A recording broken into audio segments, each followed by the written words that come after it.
കൊത്തിയ പാമ്പിനെ കൊണ്ട് തന്നെ വിഷം എടുപ്പിക്കുക എന്ന് പറയുന്നത് കേട്ടിട്ടുണ്ടാകും. അതിപ്പോൾ കൺകുളിർക്കെ കാണുകയാണ് നമ്മുടെ രാജ്യം.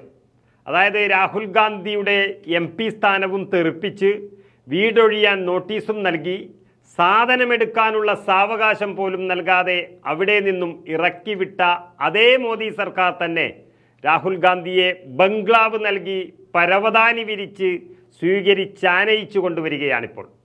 രാഹുൽ ഗാന്ധിക്ക് രാജ്യത്തെ ജനങ്ങൾ നൽകുന്ന പിന്തുണയിൽ ശരീരം വിറച്ചു തുടങ്ങിയിരിക്കുന്നു മോദിക്കും അമിത്ഷാക്കും എന്നതാണ് ചുരുക്കം.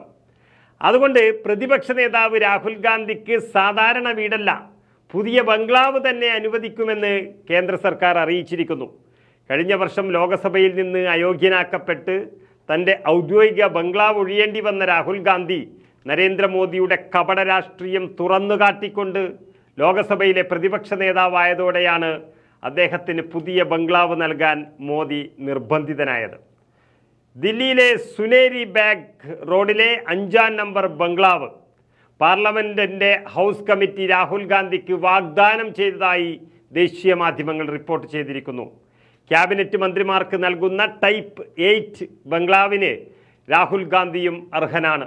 2014 ആദ്യമായി MP ആയ രാഹുൽ ഗാന്ധി കഴിഞ്ഞ വർഷം അയോഗ്യനാക്കപ്പെടുന്നത് വരെ തുഗ്ലക് ലൈനിലെ 12-ാം നമ്പർ ബംഗ്ലാവിലാണ് താമസിച്ചിരുന്നത്.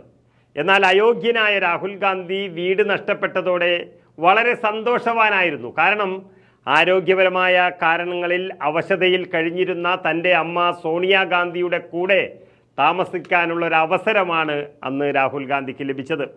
സോണിയാഗാന്ധിയുടെ ജൻപത്തിലെ വസതിയിലാണ് രാഹുൽ ഗാന്ധി അതിനുശേഷം ഇതുവരെ താമസിക്കുന്നത്.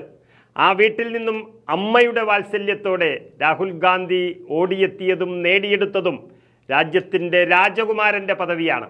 ഏതായാലും BJP നേതാക്കൾ രാഹുൽ ഗാന്ധിക്കെതിരെ നടത്താറുള്ള ആക്രമണം അവസാനിപ്പിച്ച് സന്ധി ചേരാൻ തീരുമാനിച്ചു എന്നാണ് ചുരുക്കം.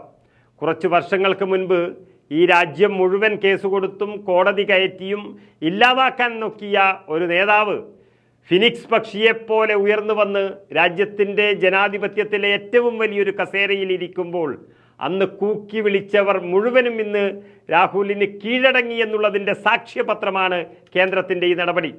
കർണാടകയിൽ നടത്തിയ ഒരു പ്രസംഗത്തിന് ഗുജറാത്തിൽ കേസ് കൊടുത്ത് പലരെയും സ്വാധീനിച്ച് ഒരു MP അയോഗ്യനാണെങ്കിൽ മിനിമം 2 വർഷത്തെ ശിക്ഷ കിട്ടണമെന്നുള്ളത് കൊണ്ട് അതും ഒപ്പിച്ചെടുത്ത് നടത്തിയ ഈ ദ്രോഹങ്ങളെല്ലാം BJPയെ തിരിഞ്ഞുകൊത്തുകയാണ്.